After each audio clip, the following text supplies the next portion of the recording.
It's Wisconsin Today. I'm Rob Farrett. And I'm Kate Archer-Kent. On Tuesday, childcare providers and advocates from around Wisconsin gathered on the steps of the state capitol to rally for state funding. The event kicked off with Madison's Raging Grannies singing what they called the Affordable Childcare Chant. Here's some of that protest song courtesy of Wisconsin Eye. Quality childcare, affordable childcare is what we need, is what we need. And decent pay for teachers, yes indeed, yes indeed. All right.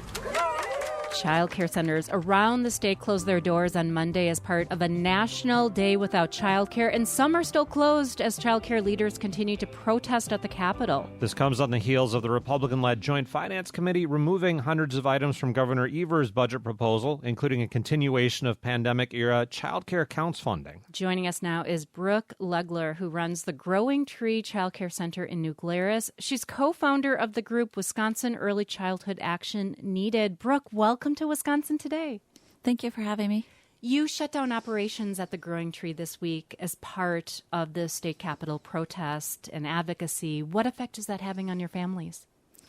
It's having a significant effect, not only the inconvenience of not having childcare and trying to hustle around and still work this week and find alternative care, but also the impending of not knowing what's going to happen. My parents are aware of the cuts.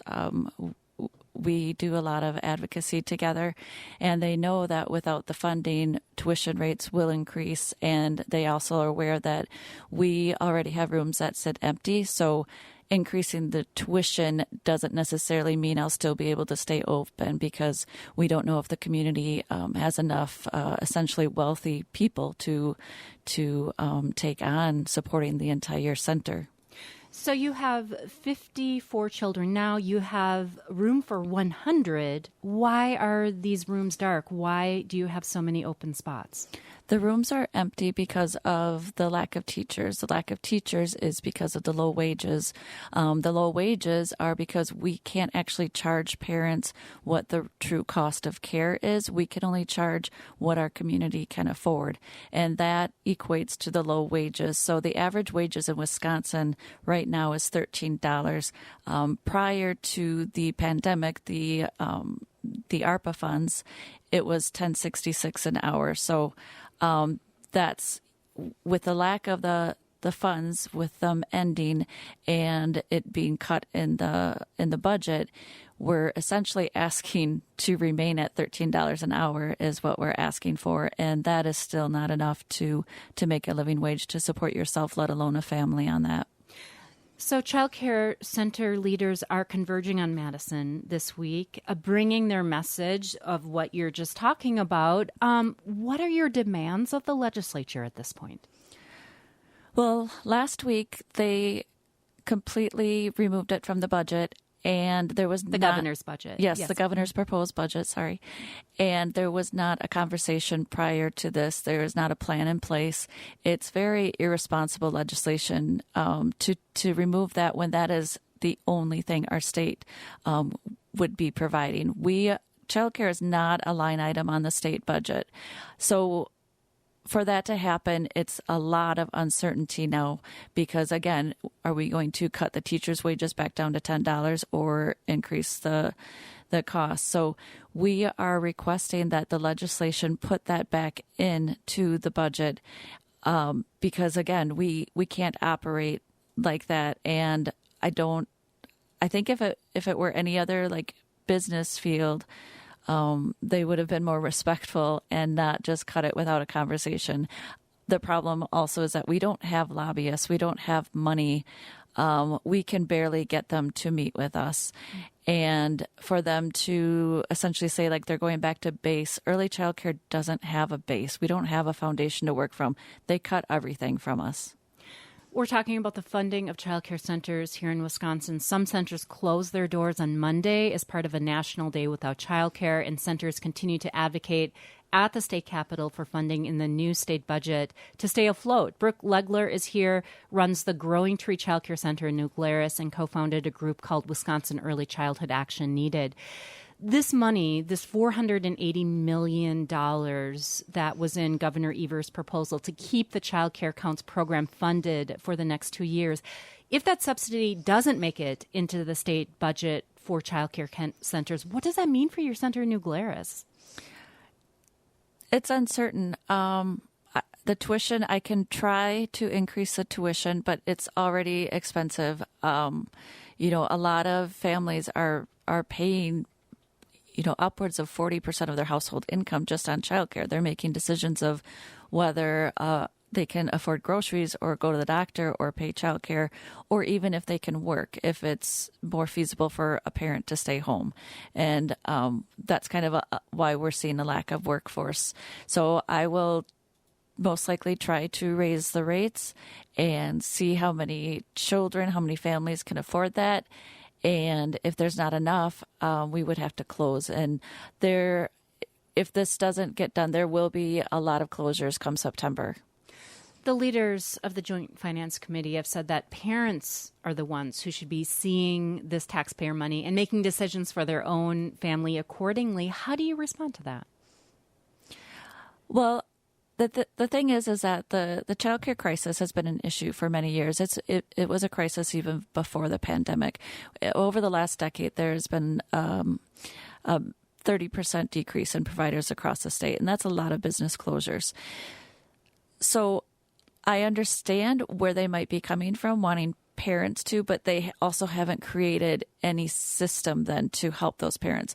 Last year, the only thing we saw coming from those same legislators is a tax credit, which equated for the average $650 a year. And that for some families with 2 children, that doesn't even pay a week. So that clearly is not going to do anything. And the other legislation they had proposed was deregulation, and that would be allowing more children per teacher. So those same teachers that are making $13 an hour, basically give them more work.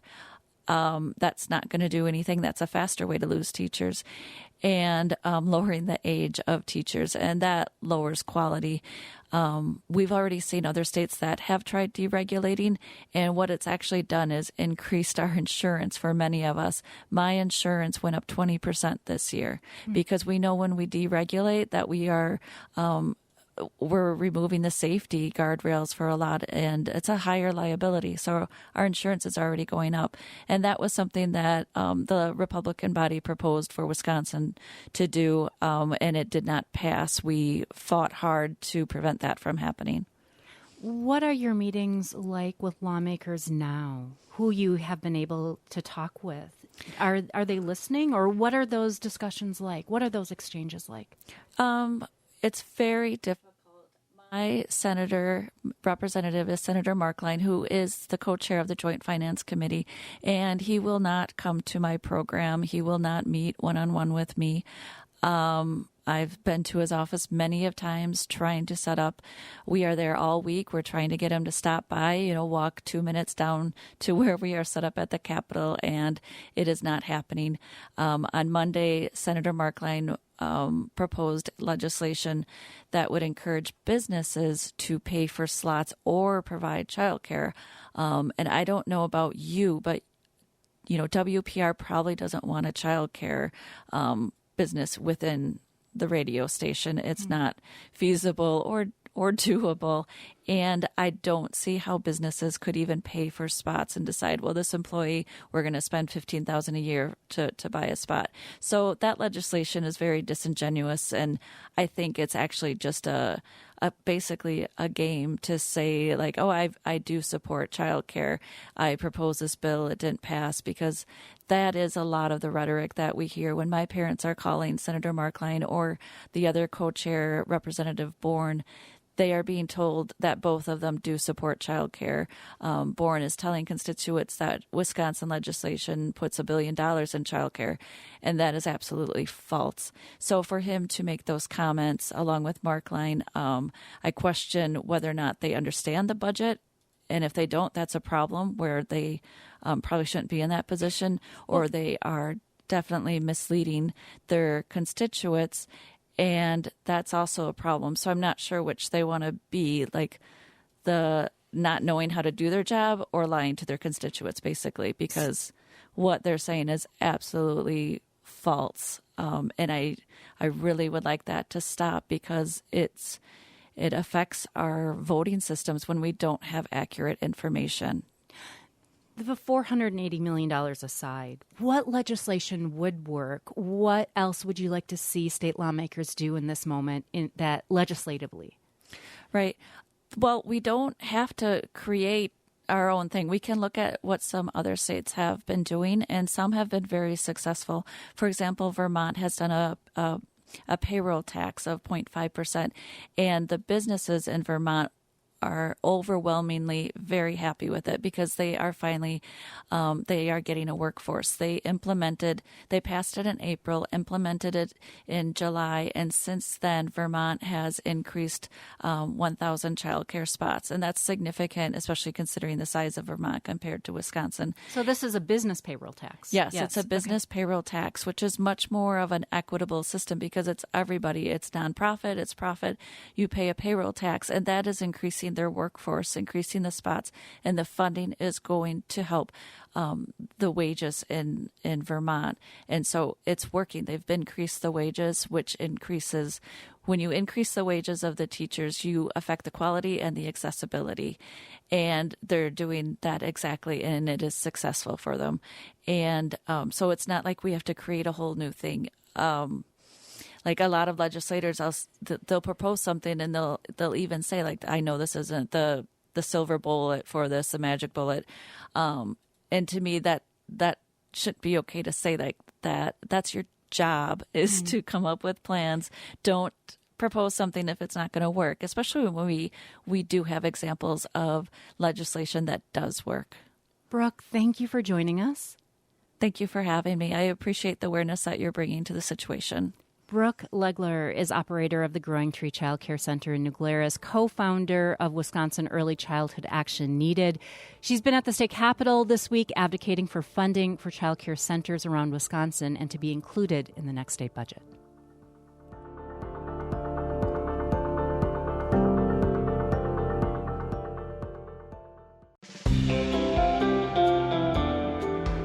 Coming up on Wisconsin Today, researchers are gathering in Madison to talk about their work in an emerging field, social genomics. We've really tried to combine nature and nurture and think about the interplay of those two forces in producing health inequalities, and many other social outcomes. That's ahead here on WPR News.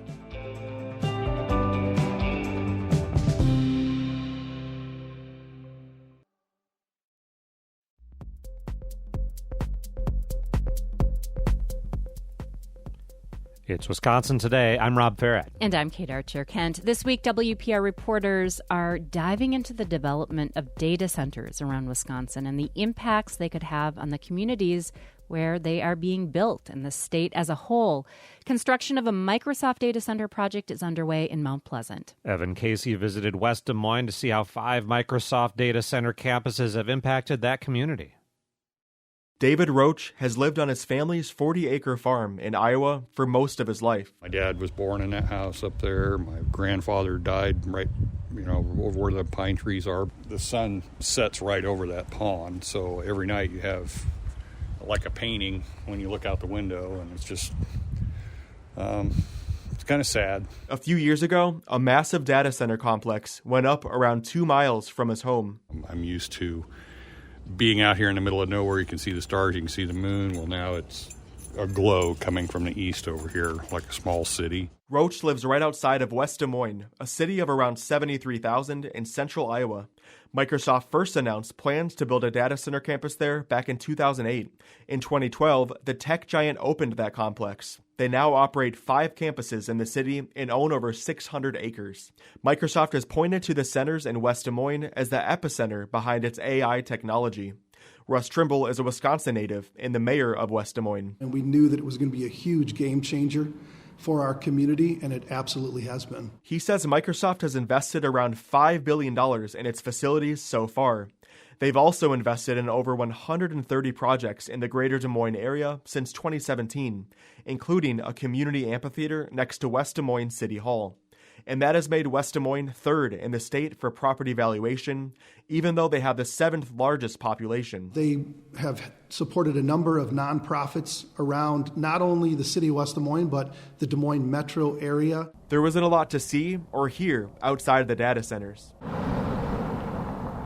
The sprawling complexes look like 3 or 4 warehouses from the outside. Inside, there are row after row of computer servers. It's pretty quiet next to the facilities, except for when construction trucks are coming in and out. Margaret Van Ginkel and her husband live next door to one, but it wasn't by choice. I mean, just truckload after truckload of cement go by here. She says Microsoft has been a good neighbor for the most part and helped pave a road next to their home. But they've had to put up with noisy construction for the past 9 years. So it's good and bad, but you do lose the country feel. You know, I don't have that country feel. And at night, it looks like a big city out here. Microsoft says over 600 employees work at the centers in West Des Moines. Ryan Moffitt is the city's Community and Economic Development Director. They're probably number 7 or 8 in terms of largest full-time employers. But they're the biggest water user in the city. Last year, Microsoft guzzled up nearly 70 million gallons of water in West Des Moines. That's up from 41 million gallons in 2023. Christina Murphy is the general manager of West Des Moines Waterworks. The water utility has an agreement with Microsoft that allows the company to use up to 5 million gallons of water a day. Murphy says they don't use anywhere near that now, but that could change. Those buildings, those other data centers are still growing and still being filled out. So I anticipate they will use more water in the future. Data centers in Iowa also consumed about 11% of the state's electricity in 2023, according to a Yahoo report. Trimble, the mayor, knows that could limit data center growth. You're going to push the envelope on that, and you're not going to be able to develop more data centers until the energy infrastructure catches up with it. Moffitt says the data centers are mostly located on former farmland on the outskirts of town. And so what we'll do is create a TIF district and use the increment that comes off the data centers to help pay for our infrastructure that goes in to serve the data centers. But Microsoft has said it is slowing or pausing construction at some sites. Moffitt says over 10% of the city's tax base is now tied to the centers. You know, we want to be mindful of ensuring that we can diversify our economy. If for whatever reason you don't need the same size of facility or these did go dark and the assessments plummeted, that would be impactful to us. A 6th data center is slated to start construction in West Des Moines sometime next year. Evan Casey, Wisconsin Public Radio. You're listening to Wisconsin Today.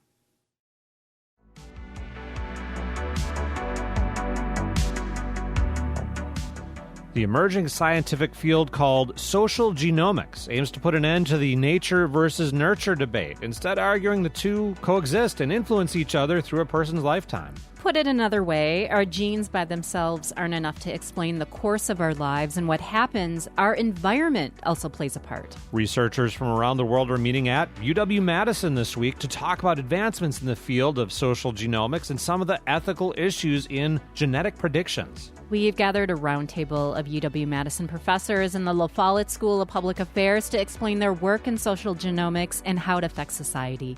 Sylvia Elena Barcelos, Lauren Schmitz, and Jason Fletcher join us now. Welcome to you all. Thank you. Thanks for having us, Kate. Thanks. Great to be here. Lauren, when I think about this field, I'm kind of blown away by how it blends so many different disciplines. You've got the health sciences, the psychology, the biostatistics, the human genome. What are the challenges for researchers in collaborating with scientists from such different backgrounds and figuring out what to study and why?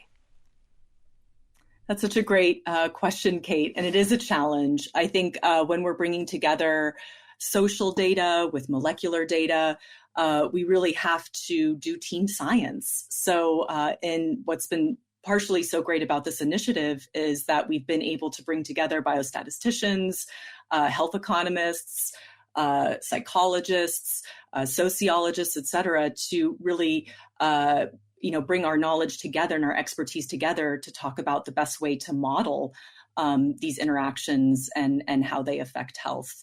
And a big thing that has allowed us to do that is it has become cheaper and cheaper in some of these larger population health studies that are kind of our bread and butter as health economists, to start to collect genomic data on individuals, as well as other molecular data that can help us really understand what's going on inside the cell and how that might be interacting with social forces. What is your contribution in this space? What do you bring to it? Yeah, so I've been fascinated by gene-environment interaction. I've done some work in that area. And then more and more, I'm doing work with epigenetics. In that discipline, there's been some really interesting biomarkers of aging, of biological aging, that have come out. So these are able to tell us, we can take a blood test from somebody and we can tell them what their biological age is. And then we can see whether they're aging faster or slower than their chronological age, which is something that has long been a quest in the field of gerontology. If we can identify who's aging faster than their chronological age, we can also link that to other factors across their life course that might be contributing to that, which then, of course, helps with interventions at the policy level and at the clinical level. So I've been doing a lot of work linking these biological factors of aging with social experiences across the life course. And Sylvia, when you look at this field, it was called emerging 10 years ago. How do you view it as to where social genomics is going and what your contribution is to it? Sure. Hi, Kate. It's a very exciting field right now. Just the explosion of data that Lauren referred to. It's been just 10 years ago that, you mentioned you kind of started, but we've learned so much, in part because we didn't have the data and the tools before we had, decoded the human DNA to do that kind of research. So it's really like this links of data, the wealth of data. We have now data in some European countries where we have genetic data linked to health registries, to tax registries, to longitudinal data on people's economic and health lives. And it's just a very exciting time to the field because this explosion of data, explosion of methods really allows us to do so much and to learn so much about these intersections across these disciplines. In terms of my contribution to the field, I'm also a health economist, so I'm interested in determinants of health and SES and how these interact. And I'm really excited right now into kind of bringing my training as an economist in causal methods and linking that to the genetic data and the links with administrative data, and really understand how genetics and interacted with the environment shapes people's lives. So I think that's the most exciting thing for me. But with big data and using huge amounts of data and computing power to uncover genetic contributions to social traits, there's also this fear, right, that policies could be shaped about how you are, like your life insurance policy and your risk for having a heart attack. You could pay higher premiums. How do you look at the field in those respects with privacy? So I can try to answer that. I think it's a very, very interesting question you're posing, and one that is already happening, right? I think the data is out there. People are taking more and more this direct to consumer tests. And it is important to kind of think about how policy and regulation should react to ensure that insurance markets, as you mentioned, are working properly with this data. It's not only the case of privacy and the worry about the dangers to consumers, but also the dangers to the insurance markets as a whole. So there are a lot of different lenses that needs to be studied, and with important policy and regulation implications that is part of the work we are interested in doing. What do you make of it, Jason? Will biologically informed policies become more acceptable, more mainstream in the future? You're right in describing how controversial this question is. And U.S. has some protections, as you know, around health insurers not discriminating against individuals' genetics and employers not discriminating against people based on their genetics. But those laws could be expanded.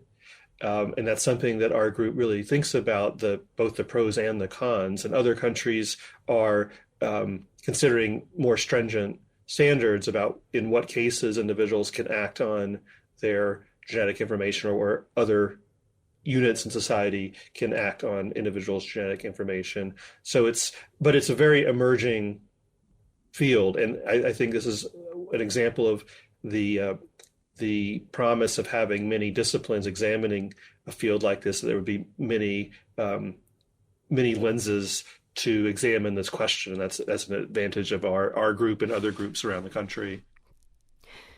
We're talking about the future of social genomics with 3 UW-Madison professors, Jason Fletcher there. We have Sylvia Elena Barcelos and Lauren Schmitz with us. Lauren, later this month, UW-Madison hosting the Advances in Social Genomics Conference for researchers from around the world.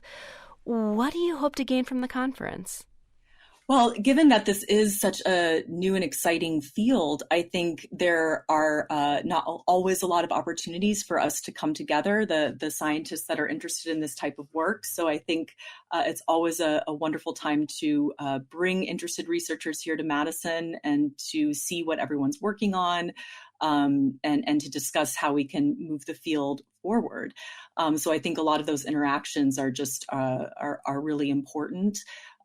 Especially because we are all coming from different policy environments, different historical background contexts in terms of, what got researchers here to begin with. So it's really imperative, I think, that we come together at this point as the field's evolving to discuss our research. So I'm very much looking forward to that. I'm wondering, Sylvia, how could bits of data become so predictive of life outcomes? And what are the risks? Can we read into that too much? Yeah, I think for me, they are surprisingly predictive, to be honest. So I, when I first got into this field, I was, skeptical, like healthy, skepticism. And the more I worked with the data, the more I was amazed at how predicted it was and how it was predictive above and beyond more traditional measures we had in the social sciences. And that's where I think that really the value added comes in, because it is something different that is allowing us to move our knowledge forward. In terms of misinterpretation, I want to go back to a point that Jason made, that while it is highly predictive, I feel like we are this genetic markers. We are still in our infancy in understanding the channels through which they operate. Clearly, when we talk about more social outcomes and even some diseases, it's, the way, the pathways in which this genetic predict disease or, say education, it's much more, it's very social, and it's kind of not only biological. And I think that's a very normal misconception that the public has, that just because it's genetic, it's biological. And what we as a field have found is that, yes, these genetic markers are predictive, but they are far from being only they're far from working only through biological pathways. And I think understanding this and really underlying this lesson is very important for how we think about it and what kind of conclusions we can and can't take from this very predictive markers. And you start to wonder then, was what you experienced a random coincidence, or whether your success was something authentic to you, or was it a lucky break, or was it your DNA? And it starts, Jason, to bring up so many questions about the human experience, but and also who we are inside with our genes. You're exactly right. Everyone has those both family stories about uncles or aunts that did something a certain way, or was a highly trained musician, and passing that down in their families as a partial explanation for your own generations or your own siblings successes or failures. So it does both go along with some of the folktales that we have in our family, but also breaks from them. I mean, very importantly, to go back to some of the things we talked about before, this is very much nature and nurture, and not deterministic, as Sylvia was just describing. There's no nature without nurture, and there's no nurture without nature in these cases. And we're building data sets on each of those sides and methods from each of those sides to combine what we can learn from both and how they interact with one another. That's what's so unique. You're even individuals who are identical twins experience very different environments as they grow older, and so it's both nature and the nurture that they face. Well, Jason, Lauren, and Sylvia, thank you so much for joining us. Thanks so much for having us. Yeah, thank you, Kate. Thank you. This was great. Thank you. That is Sylvia Elena Barcelos, Lauren Schmitz, and Jason Fletcher. They're on the faculty of the La Follette School of Public Affairs at UW-Madison. The conference, called Advances in Social Genomics, opens today at UW-Madison, showcasing the work of researchers from around the world in the fields of social science and genetic research, looking at how genes and people's environments interact.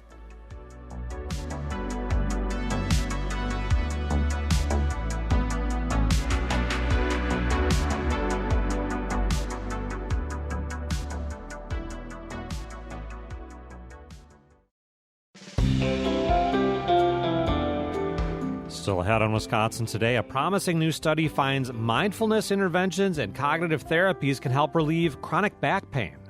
When it's really bad, it takes them over emotionally as well as physically, and they get deeply stuck in the present moment. New developments for managing back pain. That's next from WPR News.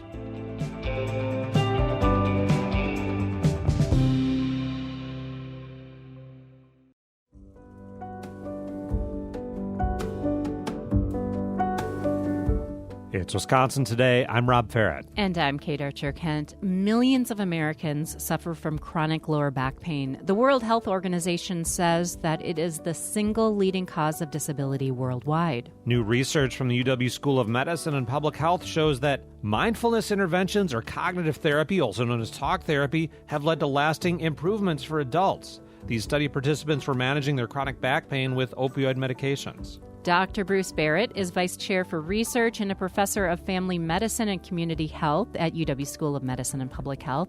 He's among the authors in this recent study about chronic back pain. Dr. Barrett, welcome to Wisconsin Today. Thanks, Kate. Very happy to be here.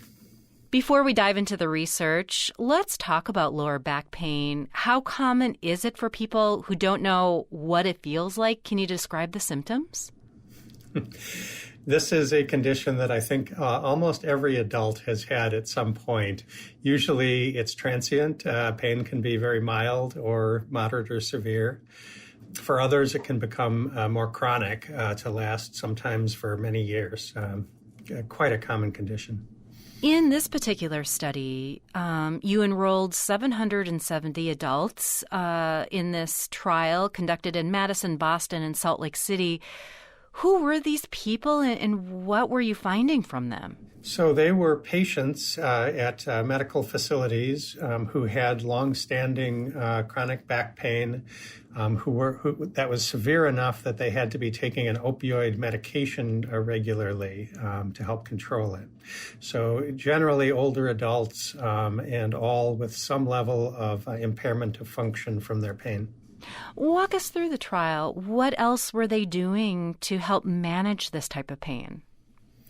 So that varied across the people depending on their healthcare system, their doctor. They might be seeing a physical therapist. Some people might be seeing a mental health counselor to help them manage symptoms.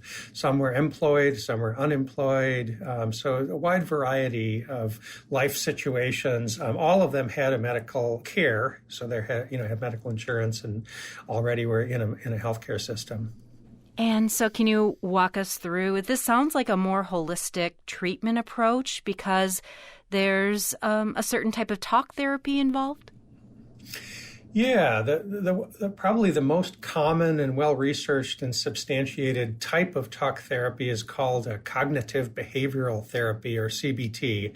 And it's just a way of helping patients work through the different ways that the pain or dysfunction might interfere with their lives and to figure out ways to best manage it. So it's a very pragmatic approach, and that's what's recommended for patients with this condition.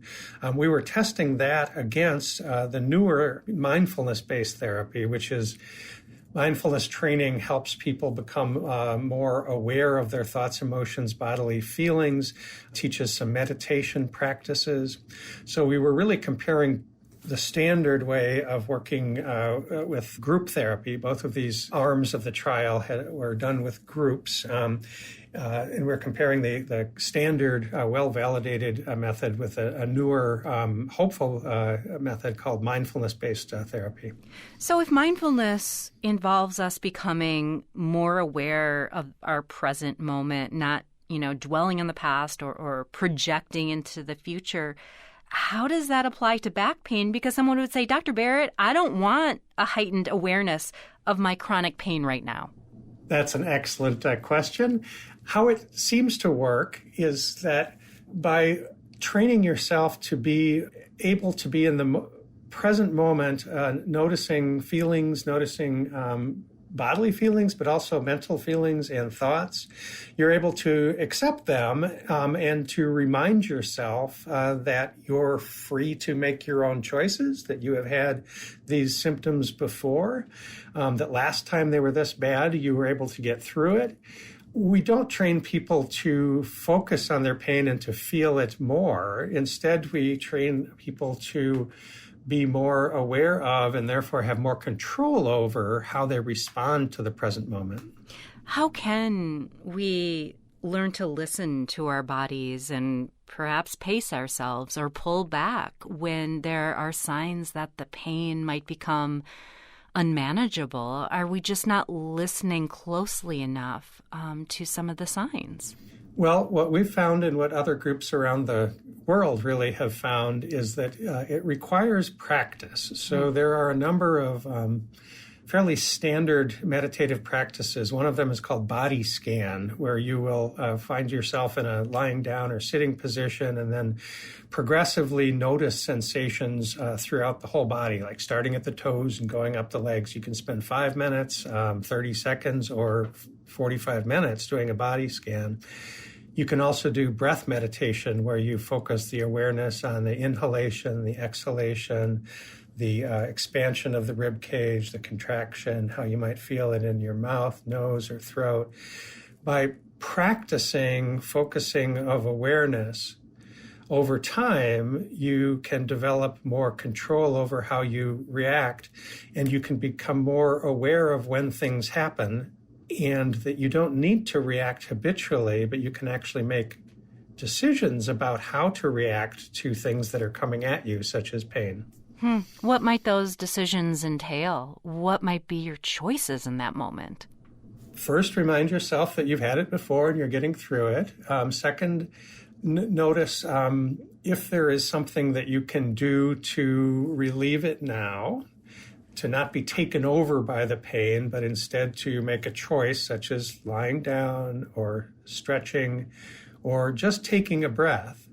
What a lot of patients with severe chronic pain have found is that when it's really bad, it takes them over emotionally as well as physically, and they get deeply stuck in the present moment. With mindfulness training, you can learn to become unstuck. The pain doesn't go away, but it doesn't bother you as much.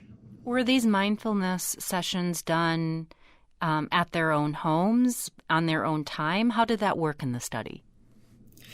Interestingly, the study started before the pandemic, and all of the group sessions were in person with either with a cognitive behavioral therapist in the one group or with a mindfulness-based trained therapist in the other group. So they were in person halfway through. Then along came the pandemic, and we transitioned to virtual meetings for both groups.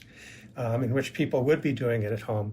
In addition to the 2-hour session once a week for 8 weeks, in group session, people were asked to do the practices at home outside of the group. And that was true for both the CBT, the standard therapy group, and the mindfulness group. Does the outcome of this particular trial change the way physicians like you might prescribe to patients or help to manage the pain? I think it should. What our main findings were is that people in both groups got dramatically better.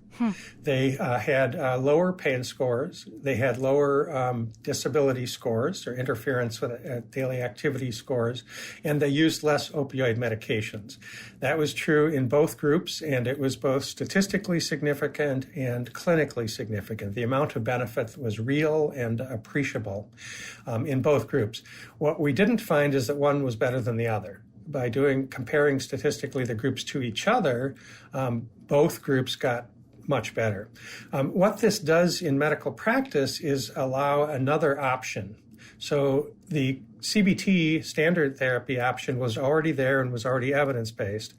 Now we can say that the mindfulness training is just as good as the standard training, and therefore, in my opinion, should be made available to patients as a choice. But how do you prescribe mindfulness? That depends where you are. Here in Madison, Wisconsin, we have a fairly large mindfulness opportunity, a set of mindfulness opportunities. We have a sangha of a dozen certified mindfulness instructors that work with the UW. We have the Center for Healthy Minds that Richie Davidson started that has done much of research. We have lots of individual practitioners who do both group and in-person mindfulness training. In many other communities, maybe most communities around the country, that wouldn't be available. So I think it really depends on your location. We're talking about one of the most common ailments in America, lower back pain. Dr. Bruce Barrett is with us, family physician and a professor in the UW School of Medicine and Public Health. He's one of the authors of a recent study showing how mindfulness and cognitive behavioral therapy sessions can improve symptoms.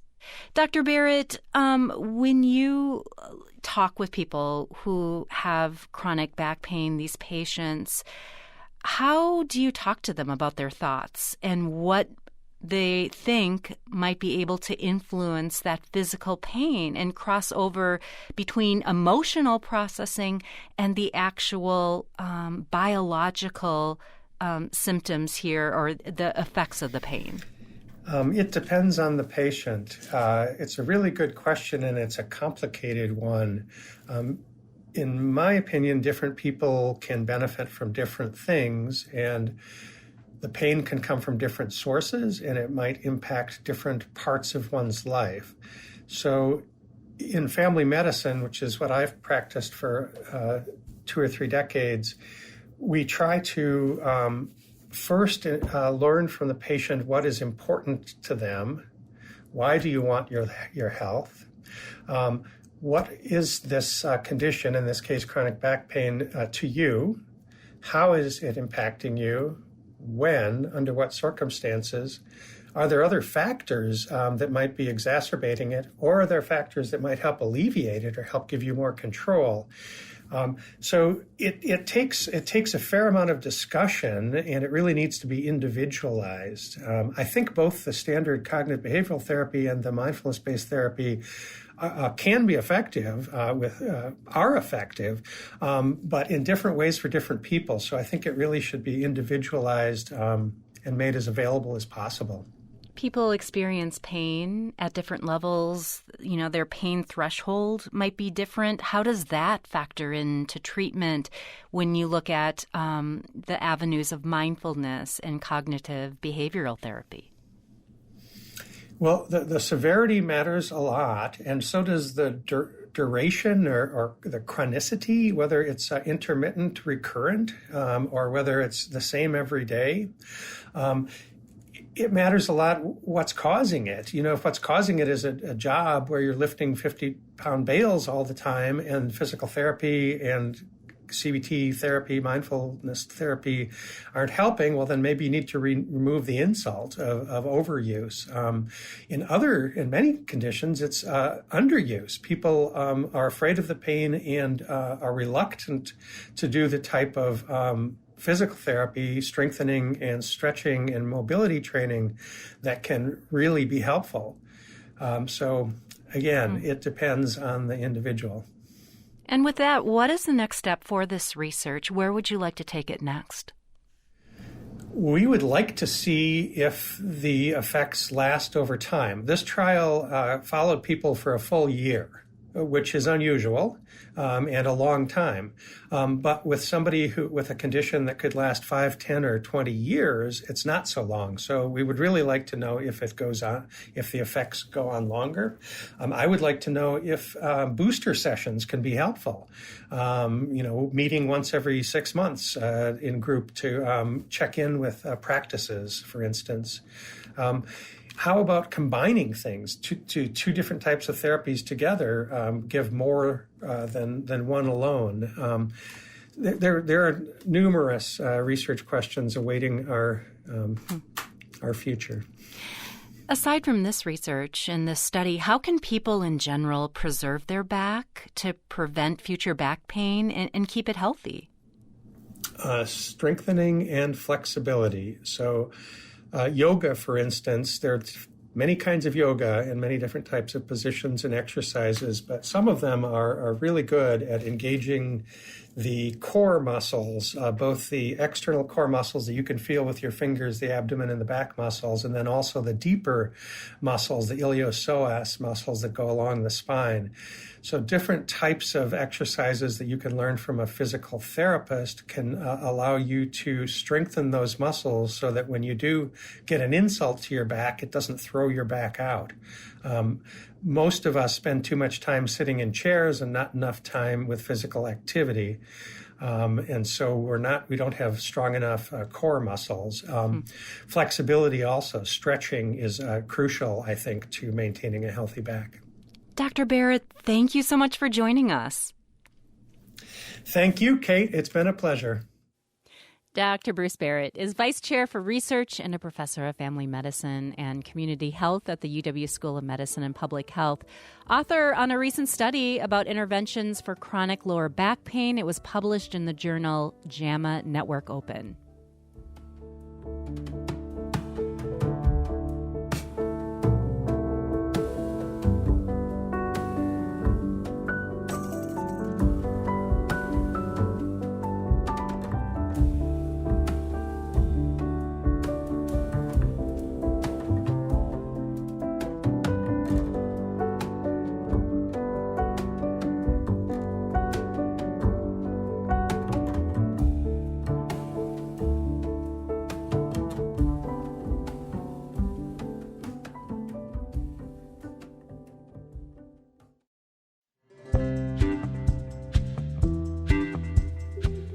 Gardeners are busy getting their hands in the soil and putting in those spring plantings. On a future program, we're going to talk about a crop that grows without the soil. Lettuce is an extremely fast-growing hydroponic crop, and a school on the Wisconsin border is growing it to stock their lunchroom salad bar. We'll hear from a student who's leading this effort and the Green Bay company that sells the hydroponic units to help schools get started in growing their own greens. What do you grow without soil? What questions do you have about hydroponics that we can include in this segment? Email wisconsintoday@wpr.org, or you can get in touch by voicemail and text at 888-642-0232. That's 888-642-0232 to talk about hydroponics.